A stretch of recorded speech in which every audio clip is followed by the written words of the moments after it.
Good morning students. पिछली class में हमने देखा था संख्या रेखा पर अपरिमेय संख्याओं का निर्धारण। संख्या रेखा पर अपरिमेय संख्याओं का निर्धारण किस तरीके से किया जाता है। संख्या रेखा पर अपरिमेय संख्याओं का निर्धारण जो मैंने पिछली क्लास में बताया था। कुछ बच्चों के सवाल थे, सर हमारे को ये चीज समझ में नहीं आई, तो ये अपरिमेय संख्याओं का निर्धारण एक बार मैं वापस से बता रहा हूं किस तरीके से कर सकते हैं अपरिमेय संख्याओं का निर्धारण।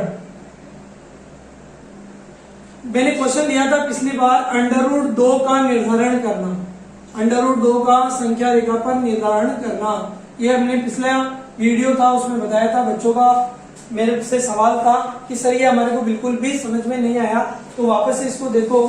संख्या √2 का संख्या रेखा पर निर्धारण किस तरीके से। संख्या रेखा आप सभी जानते हो 0, 1, 2, 3, 4, 5 और प्रत्येक के बीच में ये जो दूरी होती है ये होती है 1 सेंटीमीटर की दूरी होती है। स्केल होती है ना अपनी, तो स्केल में दो संख्याओं के बीच की दूरी 1 सेंटीमीटर होती है। तो 1 सेंटीमीटर दूरी को हम बोलते हैं एकक दूरी। क्या कहते हैं? एकक दूरी कहते हैं। तो ध्यान दो, यदि मैं इसको अलग से लूं, ये मैंने एकक दूरी ली और इस बिंदु पर 1 सेंटीमीटर का लंब लिया, तो मैं पाइथागोरस जब प्रमेय लगाता हूं, पाइथागोरस प्रमेय से, पाइथागोरस प्रमेय से जब मेरा आधार कितना हो 1 सेंटीमीटर और मेरा लंब कितना हो 1 सेंटीमीटर, यानी ये देखो ये मैंने 1 सेंटीमीटर आधार लिया, यहीं पे 1 सेंटीमीटर लंब खींच लिया। ठीक है, तो यहां मैं निकाल रहा हूं कर्ण, जो कि मेरा पाइथागोरस प्रमेय मैंने पढ़ी है पिछली क्लास में। कर्ण स्क्वायर बराबर आधार स्क्वायर प्लस लंब स्क्वायर। ठीक है, कर्ण स्क्वायर बराबर आधार स्क्वायर प्लस लंब स्क्वायर। तो कर्ण स्क्वायर बराबर आधार मेरे लिए क्या है 1 का स्क्वायर और लंब मेरे लिए क्या है 1 का स्क्वायर। तो कर्ण स्क्वायर बराबर 1 प्लस 1 मेरे लिए कर्ण स्क्वायर बराबर क्या हो जाएगा 2। केवल मुझे कर्ण निकालना है। मान लो इसका नाम ए दे दिया मैंने, इसको मैंने ओ दे दिया, तो ये मेरे लिए OA जो मेरा कर्ण है वो हो जाएगा कर्ण बराबर √2। क्या नाम दे रहा हूं? कर्ण बराबर √2, यानी ये दूरी कितनी हो जाएगी √2। ये दूरी। अब देखो मेरे को वृत्त बनाना है, ये मेरे लिए त्रिज्या बना, तो ये यदि वृत्त का निर्माण करता हूं इस संख्या रेखा पर तो कुछ इस तरीके से होगा। लेकिन मेरे को निर्धारण केवल क्या करना है √2 का, और वो कहां आनी चाहिए संख्या रेखा पर। तो ये मैं अदर तो हटा रहा हूं, केवल संख्या रेखा पर जहां पर आ रहा है वो बिंदु मेरे लिए क्या हो जाएगा √2। इस तरीके से संख्या रेखा पर √2 का निर्धारण किया जाता है। एक उदाहरण में और ले लेता हूं जिसको मैं बता देता हूं वापस से। ये उदाहरण वो भी पाइथागोरस प्रमेय से ही होगा, उसका निर्धारण भी अपरिमेय संख्या। मैं ले रहा हूं √3 का संख्या रेखा पर निर्धारण, √3 का।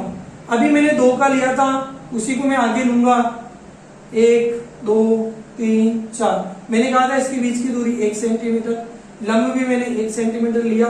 बदले में मुझे कर्ण कितना मिला √2। ये मेरा ए बिंदु। माना ए बिंदु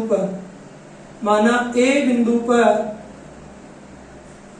एक एकक लंब खींचने पर अभी मैंने बताया था एकक दूरी कितनी होती है 1 सेंटीमीटर। तो ये मैंने फिर से इसको, यदि आधार मेरे लिए ये है 1 सेंटीमीटर मैंने क्या कर लिया लंब खींच लिया। अब मेरे लिए कर्ण क्या हो जाएगा ये बी बिंदु, ओ से लेके बी वाला बिंदु। वापस मैं पाइथागोरस प्रमेय लगाऊंगा, इसमें पाइथागोरस प्रमेय में लगाऊंगा, लेकिन अब मेरा आधार बदल चुका है। आधार का मान मेरे लिए क्या हो गया, तो मैंने √2 से निर्धारण किया था √2। लंब मैंने पता है एकक लंब खींचा है, यानी लंब कितना है 1 सेंटीमीटर। तो मेरा वही कर्ण स्क्वायर बराबर आधार स्क्वायर प्लस लंब का स्क्वायर। आधार मेरा क्या है √2 का स्क्वायर, लंब मेरा क्या है 1 का स्क्वायर। √2 का स्क्वायर 2, 1 का स्क्वायर 1।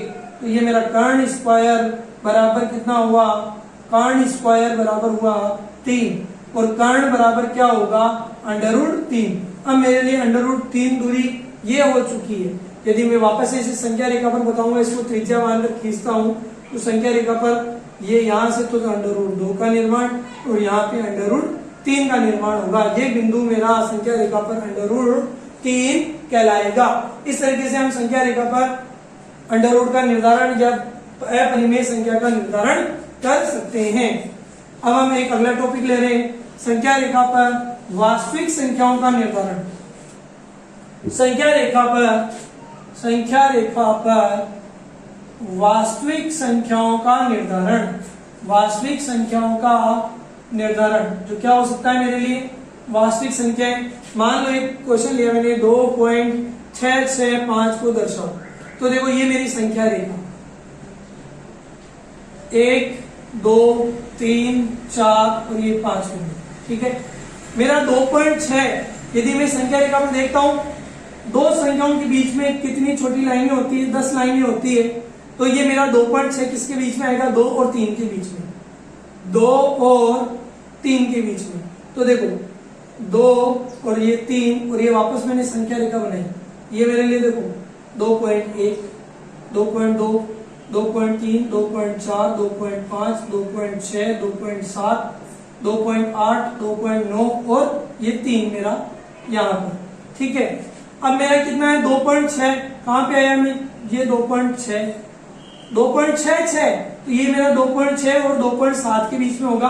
वापस संख्या रेखा का निर्माण 2.6 2.7, इसके बीच में 10, 1 2 3 4 5 6 7 8 9 10, कितना होगा 2.61 62 63 64 65 66 67 68 69 और ये पूरा 7। अब मेरा कितना आया 2.66, देखो ये 2.66 और ये 665 वापस 2.66 और 2.67 के बीच में आएगा। वापस से फिर से 2.66 और 2.67 के बीच में फिर से 10 लाइन।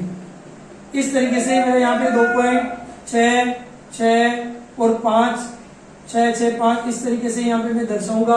और इसको मैं कह सकता हूँ, नोट में लिखूंगा, शांत दशमलव संख्या, दशमलव यानी भाग देने पर पॉइंट के बाद में शांत हो जाए दशमलव, शांत दशमलव संख्या का निर्धारण